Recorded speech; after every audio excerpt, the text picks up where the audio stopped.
Let's take you live now to Durham Police Headquarters, where we are getting an update on a new online reporting tool for hate incidents. Let's listen in. Thank Victim Services of Durham Region.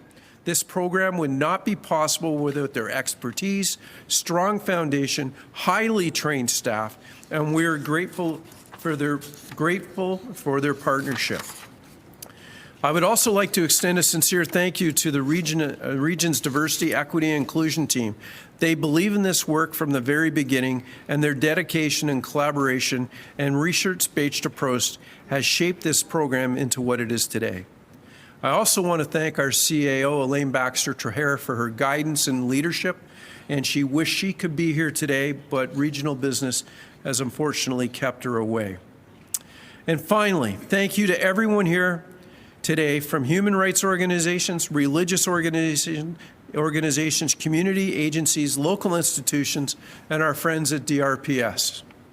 We're grateful for your commitment to this important work and for standing together against hate in all forms. When we act together, we strengthen trust, connection, and a shared sense of belonging. Thank you to all of you for attending today.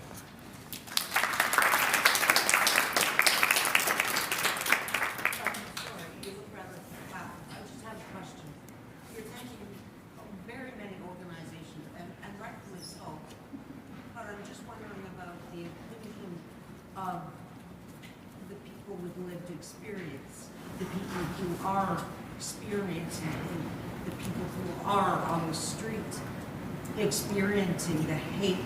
Are they being included? Are they part of this process? So every resident of Durham Region, whether they're on the street or in a home, needs to be treated equally and fairly. And the region has gone to great lengths to make sure their voices are heard. We collect information from our outreach workers. We collect information through the two facilities that we run within the region, Beaverton Heights and 1635. And they also have direct access to the regional chair's office, even by phone. I mean no disrespect, but I come from a place in which I lived in the car and didn't exist as a human being. Outreach didn't know where I was. I didn't have a phone. So I'm saying, as somebody who didn't exist as a human being, but when I came out of that, I would be attacked with hate as a homeless person, simply as existing. Well, I'm sorry to hear that. I'm not asking for your apologies, and again, I don't mean to interrupt. I'm just saying. No, that's fair. It's the lived experience that, in my humble opinion, that is the groundwork for building something. And part of that groundwork is the point in time count that the region does every year to identify the people that are struggling. So I appreciate. That gives the budget. That doesn't account for people who are living in the woods, people who don't show up, people who are in jail, etc. So the judicial system is not part of our control. No, exactly. But it's the best we have right now. And our outreach workers are out in every part of the region every day. They are fantastic. Each and every day, they try to meet the needs of the. Yeah. That's fine. Thank you. Thank you, Chair Henry.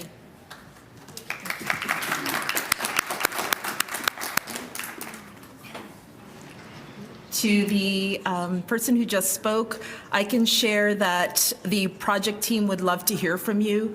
We are committed to hearing and incorporating the views and feedback from people with living and lived experience. And I would love to chat with you afterwards to see how you can be engaged. And I can share how we've engaged community partners to this point. And I would love your feedback on how we can hear different groups and ensure that everybody is at the table to shape this as it needs to be shaped. So thank you, Chair Henry, and thank you for framing why combating hate is so important. Our next speaker has managed the development of this initiative and leads the counselors who are the backbone of this program. Please welcome Sydney Marcoux, Acting Executive Director at Victim Services of Durham Region.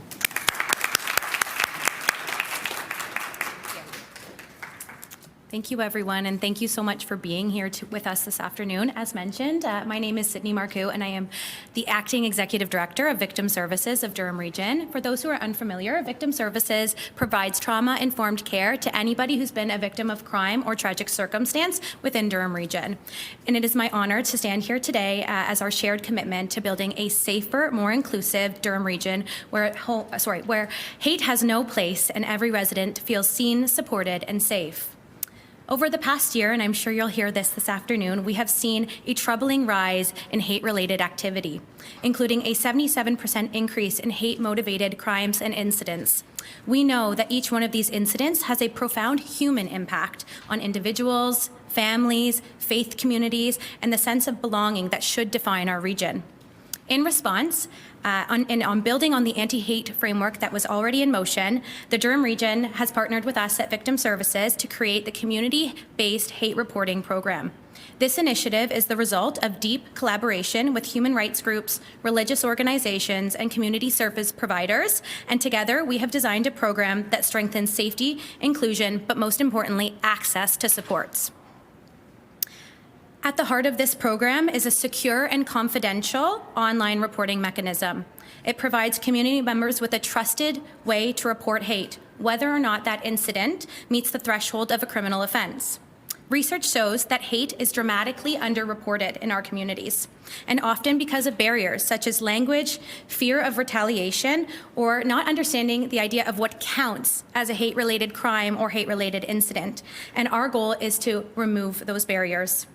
In addition to reporting, anyone that has been directly impacted by hate can access wraparound services and supports through Victim Services. This includes immediate crisis response, access to trauma-informed counseling, safety planning, and a warm referral to culturally appropriate community resources, because no one should have to navigate the impact of hate alone. These supports are victim-centered and rather than enforcement-driven. This program also plays an essential role in collecting community-based data on hate-motivated incidents.